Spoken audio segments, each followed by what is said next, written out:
नमस्कार, ये आकाशवाणी चंडीगढ़ है। अब आप प्रतीका से प्रादेशिक समाचार सुनिए। प्रधानमंत्री नरेंद्र मोदी ने कल शाम उत्तराखंड की राजधानी देहरादून में 38वें राष्ट्रीय खेलों का शुभारंभ किया। देश भर के खिलाड़ियों ने एकजुटता दर्शाते हुए भव्य परेड में हिस्सा लिया। इस अवसर पर ओलंपिक खिलाड़ी लक्ष्य सेन ने प्रधानमंत्री नरेंद्र मोदी को राष्ट्रीय खेल मशाल तेजस्विनी सौंपी। इस मशाल ने 13 जिलों से गुजरते हुए 4000 किलोमीटर की यात्रा तय की। प्रधानमंत्री ने देवभूमि उत्तराखंड में राष्ट्रीय खेलों की मेजबानी पर गर्व व्यक्त करते हुए इसे राज्य के लिए ऐतिहासिक अवसर बताया। उन्होंने कहा कि ये राष्ट्रीय खेल भारत के पारंपरिक खेलों के आयोजन के साथ साथ हरित पर्यावरण को भी बढ़ावा दे रहे हैं। प्रधानमंत्री ने कहा कि इन खेलों का भारत की विकास यात्रा में अभिन्न स्थान है। उन्होंने कहा कि देश विश्व की तीसरी सबसे बड़ी आर्थिक शक्ति बनने की ओर अग्रसर है।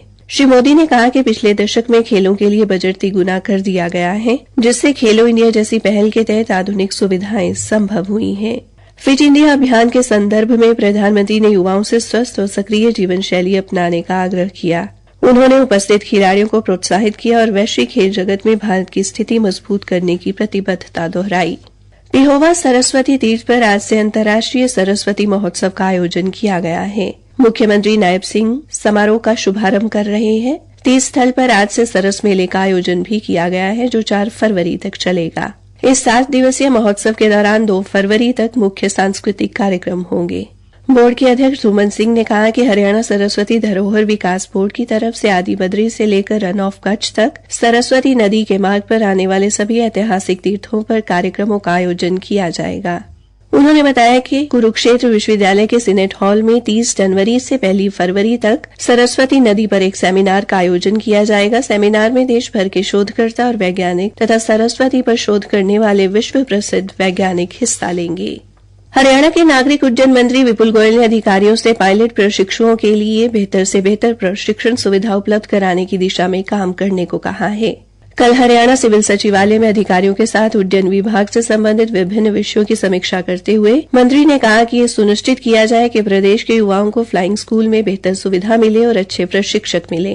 बैठक के दौरान उन्होंने हिसार हवाई अड्डे के संचालन के लिए लाइसेंस संबंधी नवीनतम जानकारी लेने और शेष प्रक्रिया को जल्द से जल्द पूरा कराने के लिए गति से काम करने को कहा।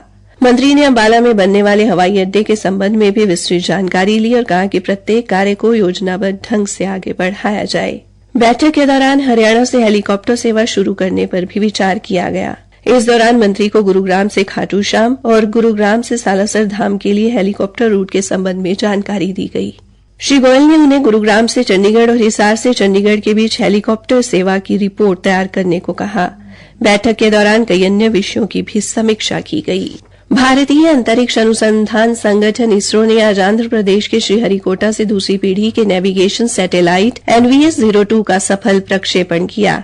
इसे सुबह 6:23 पर GSLV F-15 प्रक्षेपण यान से छोड़ा गया। सतीश धवन अंतरिक्ष केंद्र से ये इसरो का 100वां ऐतिहासिक प्रक्षेपण है। हरियाणा के उद्योग मंत्री राव नरबीर सिंह ने कहा कि कृषि उत्पादन के साथ साथ उद्योग की तरक्की भी देश की प्रगति में अहम भूमिका निभाती है। वे कल पानीपत में कपड़ा उद्योग संघ के पदाधिकारियों को संबोधित कर रहे थे। उन्होंने कहा कि छोटे छोटे देश भी विकास कर रहे हैं, क्योंकि वहां के लोगों द्वारा उद्योग को बढ़ावा दिया जाता है। इसी के साथ ये समाचार बुलेटिन समाप्त हुआ। में अब राष्ट्रीय शहरी स्वास्थ्य मिशन हरियाणा के तहत शहरी प्राथमिक स्वास्थ्य केंद्रों के माध्यम से गर्भवती की जांच व सुरक्षित प्रसव की मुफ्त सुविधा उपलब्ध करवाई जाती है, ताकि आपकी ममता और खुशियाँ कायम रहें। तो याद रखिए, गर्भवती का नाम तुरंत दर्ज करवाएं, उसकी पूरी देखभाल करें और डिलीवरी अस्पताल में ही करवाएं। बधाई हो। राष्ट्रीय शहरी स्वास्थ्य मिशन हरियाणा, स्वस्थ बने जीवन।